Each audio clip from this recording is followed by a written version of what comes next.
policía no debe usar armas para enfrentarse a las manifestaciones sociales. Les recuerdo que estoy con el diputado nacional Fernando Iglesias, el hombre que no ciertamente es querido por el kirchnerismo. Por lo tanto, tu respuesta va a ser abominable para el gobierno. Efectivamente.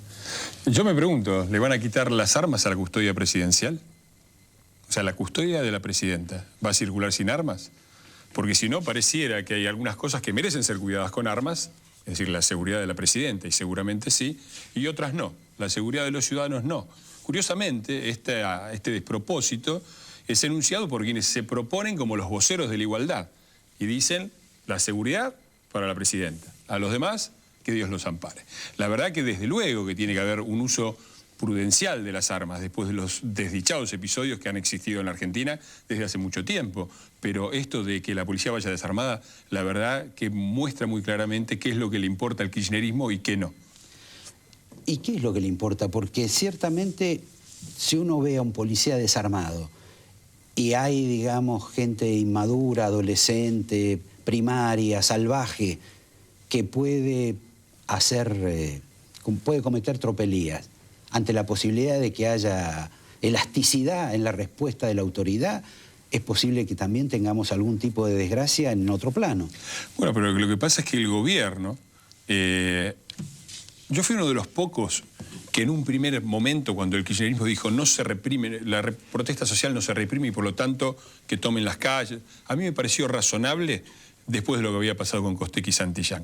Me pareció que el primer año de gobierno era razonable que el gobierno apostara por no queremos ningún muerto y sacrificamos el espacio público o cierto control del espacio público. Un año podía ser razonable. 7 años... ¿Ahora se da cuenta el gobierno?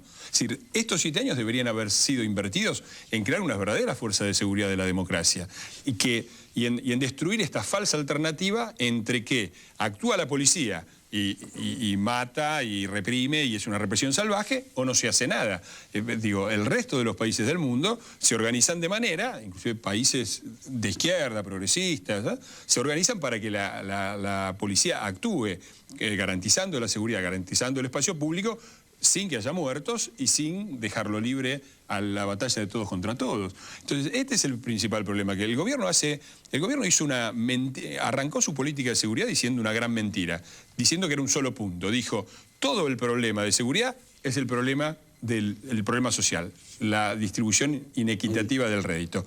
Y nosotros vamos a solucionarlo. Pasaron 7 años, según ellos el país progresó muchísimo, cada vez hay menos pobreza, por lo menos es lo que dicen, y cada vez hay menos inseguridad. Entonces, ¿qué es lo que hacen ahora? Toman el segundo punto, que es sin duda complementario del otro, no antagónico, que desde luego se combate la inseguridad tratando de tener una sociedad socialmente más justa, pero también poniendo a los delincuentes en la cárcel y teniendo una policía capaz de actuar y no de dejar el espacio público librado a la batalla de todos contra todos. ¿A vos no te resulta singular que se hable tanto de los elementos del narcotráfico, de delincuentes, etcétera, y nunca detienen a nadie?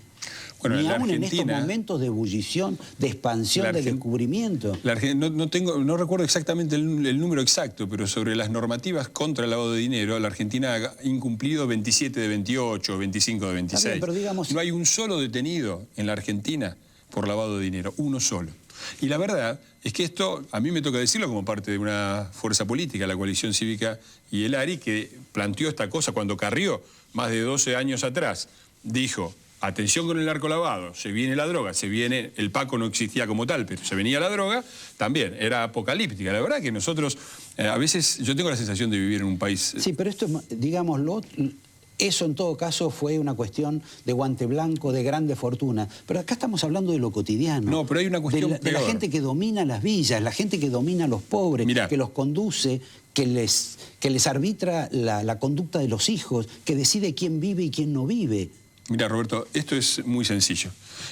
Las instituciones argentinas han sido destruidas por décadas de populismo derechoso y populismo izquierdoso. Entonces tenemos una república cuyas instituciones están destruidas. Y cuando digo las instituciones no me refiero solamente al aparato estatal. Me refiero a los clubes de fútbol, me refiero a los sindicatos, me refiero a las comisarías. Cualquier institución argentina hoy es una fachada que atrás esconde una mafia. Una mafia que controla esa institución, que declama los objetivos de la institución. Estamos al servicio de la comunidad, trabajamos para todos, ¿eh? Y adentro lo único que se hace es defender los propios intereses. Esas mafias se han apoderado, porque la República no es simplemente un discurso para los juristas y para los constitucionalistas, es la realidad de todos los días. Y cuando vos tenés en cada lugar que vas una comisaría, un sindicato, un club, una mafia, con un kiosco y una caja y una patota que la defiende, no podés tener institucionalidad, y lo que tenés es esto. Entonces, el tercer punto que le falta... que en ese plano estamos liquidados. Estamos muy mal. Has enunciado todo lo que domina la sociedad argentina. Pero es que en la Argentina, se equivocan los que dicen que el gobierno es corrupto. En Argentina no es que hay corrupción hay en todo el mundo, en todos lados. Acá lo que hay son mafias. Es mucho más grave que eso. Entonces, tenemos un gobierno que no tiene ninguna autoridad moral.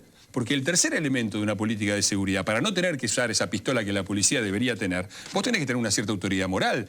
Tiene que hablar la presidenta y la gente la tiene que jugar. Ahora, ¿cómo se enuncia un discurso contra la corrupción, de respeto de la ley, desde un poder que viola la ley todos los días, que tiene el caso Jaime, que tiene... ¿Cómo puede ser un Estado que financia a las barras bravas para que vayan al Mundial de Sudáfrica, ponerse frente a los ciudadanos y decirle a los ciudadanos desprotegidos que no tienen vivienda que no pueden tomar un predio? Ahí hay un problema de autoridad moral, de respeto de la ley. Y si desde el poder se viola sistemáticamente la ley, como lo ha hecho este gobierno, lo que queda es un país devastado y un poder político que es incapaz de hablar ante sus ciudadanos con autoridad moral. Y por lo tanto, lo único que queda es el recurso a la fuerza. Y como, además... este gobierno se ha especializado en alentar el crecimiento de esta... Cuando digo mafias, miremos cuáles son los aliados políticos del gobierno, miremos los varones del conurbano, miremos la CGT de Moyano. La verdad que desde ese poder nunca se va. Este es el gran problema irresuelto, que es el problema estrictamente político de por qué la delincuencia y por qué la inseguridad. En alguna medida es lo que ha votado la Argentina. Ese es otro punto también. Yo coincido con algo que dijo Sergio con respecto a la responsabilidad ciudadana. Porque yo estoy cansado. Yo vivo en San Telmo, pero me crié en Avellaneda y conozco bastante la zona sur del conurbano. Mi familia vive por esos lados. Yo estoy cansado de ver marchas de ciudadanos indignados que dicen que piden justicia por Menganito o por Zulanito que lo acaban de matar. Porque yo después, cuando veo esas marchas de pedidos de justicia, me pregunto, bueno, ¿pero a quién habrán votado?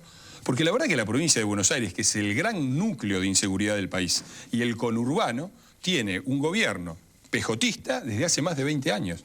Y los intendentes del conurbano son, en su absoluta mayoría, intendentes del PJ. Ahora, si uno vota como intendente Al Capone, después no se puede quejar de los tiroteos. Y cuando uno dice, necesitamos una nueva gobernabilidad republicana, necesitamos ir contra las mafias, necesitamos votos para llegar al poder y para administrar ese poder en beneficio de los ciudadanos. Y nos dicen, no, acá los únicos que pueden mantener las cosas bien y gobernar son los del PJ. Es decir, cuando nosotros decimos... solamente la mafia nos puede gobernar, tenemos que aceptar los tiroteos. Y si no, hay que comprometerse, no solamente el día de las elecciones, hay que comprometerse, hay que participar y hay que decirle basta a un país de mafias como en el que estamos viviendo. Te voy a cambiar a otro ítem de estos conflictos y problemas que hay y del cual en general la gente trata de... ¿Se está rompiendo el avión? No, a ver si se nos cae el avión. No, seguro que no, el piloto... la gente en general trata de evitar el tema por la cuestión de la xenofobia. No hablar del tema de la inmigración. Y la verdad que yo lo que me pregunto es si es cierto que la Argentina tiene la misma ley de inmigración que tienen sus países vecinos. Esto es, si un boliviano o un uruguayo, un español o un brasileño puede, que entra con mucha facilidad y sin problemas en la Argentina, si a la inversa uno puede hacer lo mismo en el Uruguay. Sé que no. Sé que en Bolivia tampoco. ¿Vos ese tema lo has seguido o creemos la fantasía de que tenemos todos la misma reciprocidad? Mira, yo creo que eso es una de las grandes cosas de la Argentina. La Argentina es un país en ese sentido único, porque ha creado en su constitución un derecho constitucional para toda la humanidad, porque es una constitución redactada para todos los hombres del mundo que quieran habitar el suelo argentino. Y yo creo que nosotros tenemos que ser consecuentes con esa parte extraordinariamente progresista e innovadora de nuestra Constitución. Ahora, la verdad es que el problema es cómo se integra esa inmigración. Porque en su momento también la Argentina, un país de inmigrantes, mi abuelo y mis 4 abuelas, mi madre, de Galicia, ¿no? Con una mano atrás, otra adelante, y de Galicia a Avellaneda. Digo, el problema es cuáles son las condiciones sociales que encontraron. Si encontraron un país basado en el trabajo, en que vos podías poner tu esfuerzo y tu sacrificio e ir progresando de a poquitito, teniendo primero una casa, después una casa de material, después algo más, o si tenés un país dominado por las mafias y por el clientelismo. Porque el eje de extranjeros y argentinos es un falso eje, porque muchísimos de los que están atrapados en esta red son argentinos. Acá hay que decir las cosas claras. Acá hay un partido político, que es el PJ, que ha creado una fábrica de pobres alrededor de los núcleos urbanos y sobre todo de la capital federal. Y vive políticamente de esa fábrica de pobres que hoy la presidenta ha nombrado muy claramente, diciendo que son 10 millones de habitantes.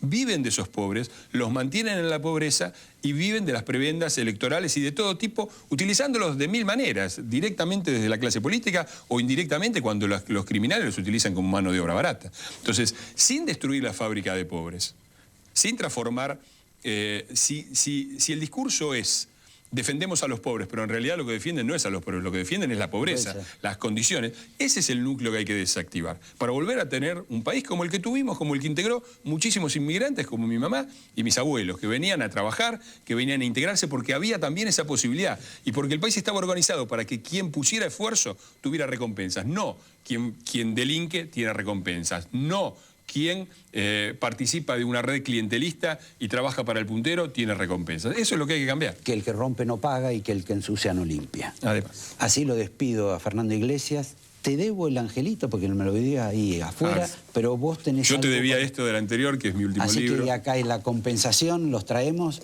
Faltan todavía los chorizos de algún diputado que prometió, pero es un radical, siempre hay que esperar con un poco de tardanza eso. Te agradezco, Fernando, y a ustedes estoy enseguida con algo todavía más práctico. ¿Cómo es la situación de un policía? Contada por alguien que fue policía, un comisario mayor que se llama Mario Naldi.